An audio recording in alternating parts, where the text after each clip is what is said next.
ये सारे past models हैं। जब हम मॉडल ऑक्सिलरीज के साथ हैव जोड़ देते हैं और उसके बाद हम वर्ब की थर्ड फॉर्म जोड़ते हैं यानी पास्ट पार्टिसिपल जोड़ देते हैं, कलेक्टिवली इनको क्या कह दिया जाता है? इनको कह दिया जाता है पास्ट पार्टिसिपल। ठीक है, तो सिंपली जैसा काम वैसा नाम, ये पास्ट के बारे में बताते हैं, बीते हुए समय के बारे में बताते हैं। तो हम बारी बारी इन सबको देखेंगे एक ऑर्गेनाइज्ड वे में, ताकि अच्छी तरह से चीज़ों को हम समझ सकें। सबसे पहले हम देखेंगे कुड हैव, मे हैव और माइट हैव को, क्योंकि इनका एक जैसा अर्थ होता है। इनके एक जैसे अर्थों को देखेंगे। चीज़ों को अच्छी तरह से समझने के लिए अंत तक मेरे साथ वीडियो में बने रहें, और वीडियो पसंद आता है तो एक लाइक ज़रूर कर दें, ये आपसे मेरी रिक्वेस्ट है। चैनल सब्सक्राइब अब तक नहीं किया है तो इसको सब्सक्राइब भी करते चलेंगे। तो आइए हम वीडियो को शुरू करते हैं, और सबसे पहले हम बात करते हैं कुड हैव, मे हैव और माइट हैव की। ये बताते हैं पास्ट पॉसिबिलिटी, भूतकाल की पॉसिबिलिटी को बताते हैं। Means you are making a guess, आप अनुमान लगा रहे हैं। You don't have accurate information about something, अच्छी तरह से एक्यूरेट जानकारी किसी चीज़ के बारे में आपके पास नहीं है। मैं आपसे क्वेश्चन करता हूँ, वेयर इज रोशन? रोशन कहाँ है? आप नहीं जानते अच्छी तरह से उसके बारे में, राइट? कि पास्ट में, अब पास्ट में वो क्या क्या कर रहा होगा, क्या किया होगा, कहाँ होगा, आप नहीं जानते हैं। तो फिर आप क्या कहेंगे? He could have gone home, he could have gone home, यानी वह घर चला गया होगा, राइट? तो घर चला गया होगा यानी यह काम खत्म हो चुका होगा, लेकिन हम गेस कर रहे हैं। कब कब गेस कर रहे हैं? हम पास्ट में गेस कर रहे हैं इसके बारे में। ठीक है, तो he could have gone home. अब इसको हम ऐसे भी लिख सकते हैं, ही मे हैव गॉन होम, वह घर चला गया होगा, इसका भी मतलब वही है। और हम ये भी कह सकते हैं he might have gone home, वह घर चला गया होगा, इसका भी मतलब यही है। ठीक है, हम अनुमान लगा रहे हैं कि काम यह हो चुका होगा, उसके घर जाने का काम हो चुका होगा। कब हो चुका होगा? पास्ट में हो चुका होगा। We are talking about past possibility, right? एक दूसरा एग्जाम्पल लीजिए कि अब सपोज करिए कि मैं पूछ रहा हूँ अपने आप से, अरे यार वेयर इज माई पेन, मेरा पेन कहाँ है? ठीक है, पता नहीं मैंने कहाँ छोड़ा, राइट?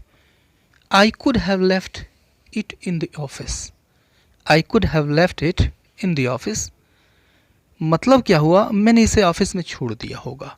ठीक है, तो ये पास्ट में छूटा होगा ना, मैं गेस कर रहा हूँ इसके बारे में, ये पास्ट में छूटा होगा। ठीक है, तो आई could have left in the office, मैंने इसे ऑफिस में छोड़ दिया होगा, कुड यूज़ कर लीजिए। I may have left it in the office, may use कर लीजिए, इसका भी मतलब वही है, मैंने ऑफिस में छोड़ दिया होगा। या फिर आई might have left it in the office, मैंने इसे ऑफिस में छोड़ दिया होगा। इन तीनों का मतलब यही है।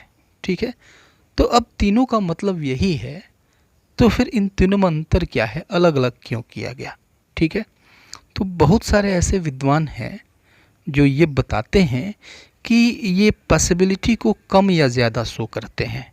ठीक है, अगर सबसे कम पॉसिबिलिटी बतानी है तो माइट का यूज़ करेंगे, थोड़ी और ज़्यादा पॉसिबिलिटी बतानी है तो हम कुड का यूज़ करेंगे, और इससे भी ज़्यादा पॉसिबिलिटी बतानी है तो हम मे का यूज़ करेंगे। ठीक है, पहली बात। दूसरी बात ये कि इसमें कॉमनली, जनरली सबसे ज़्यादा यूज़ मे का होता है, तो हम मे का यूज़ कर सकते हैं। ठीक है, लेकिन मैं ये कहूँगा कि आप फ्रीली, इंटरचेंजेबली आप तीनों में से किसी का भी यूज़ कर सकते हैं, मतलब इसका वही निकलेगा। अंतर सिर्फ ये होगा कि जो अमाउंट ऑफ प्रोबेबिलिटी है, अमाउंट ऑफ पॉसिबिलिटी है, वह ज़्यादा या कम हो सकती है। ठीक है, तो अपने गेस के मुताबिक आप कम या ज़्यादा शो करने वाले वर्ड को इस्तेमाल कर सकते हैं। ठीक है, अगला आगे हम देखते हैं कुड हैव को।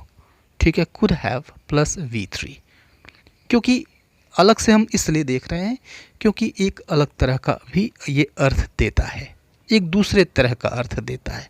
ठीक है, अब मान लीजिए कि आपके पास ऑप्शन है, ठीक है, ऑप्शन है कि आप यह काम कर सकते थे, लेकिन उस ऑप्शन को चूज़ नहीं किया आपने दूसरा ऑप्शन चूज़ कर लिया।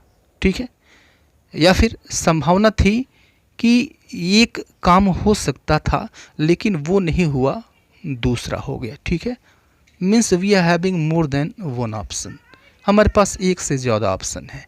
ठीक है, तो पहला चूज़ नहीं हुआ, हुआ क्या, दूसरा चूज़ हुआ, दूसरे को हमने चुना, पहले वाला नहीं हुआ, दूसरा वाला हो गया।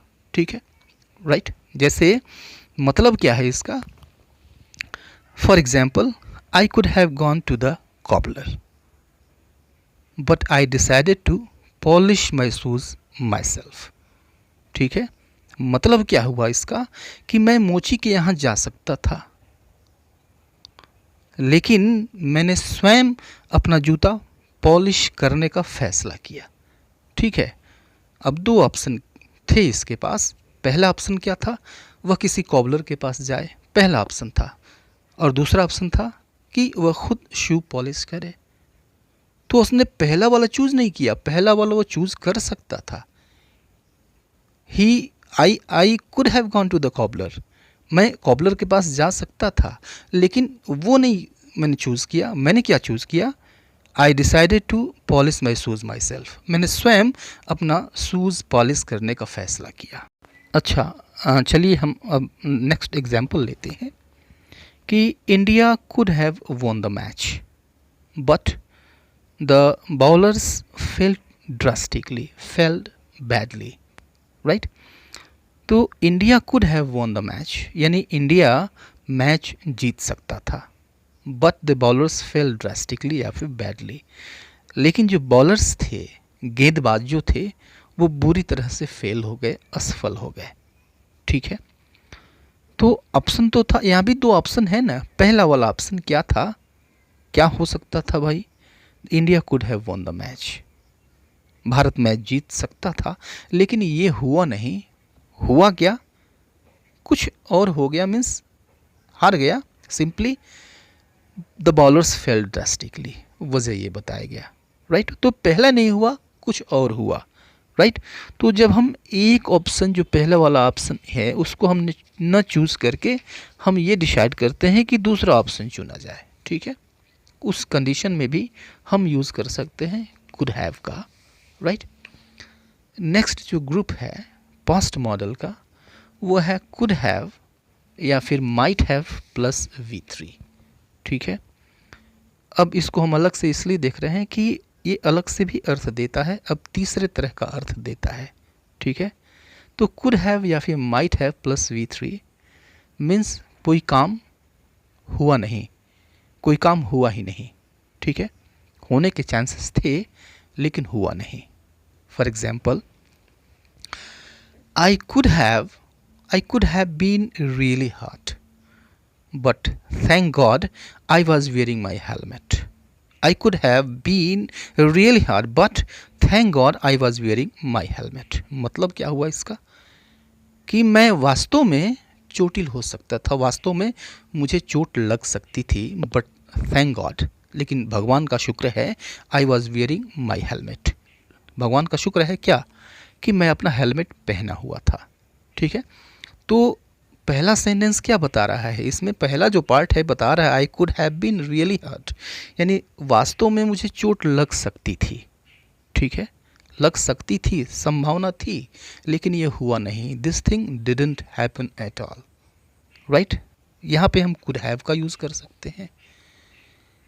इसको हम ऐसे भी कह सकते हैं और अर्थ भी उसका वही निकलेगा, I might have been really hurt but thank God I was wearing my helmet.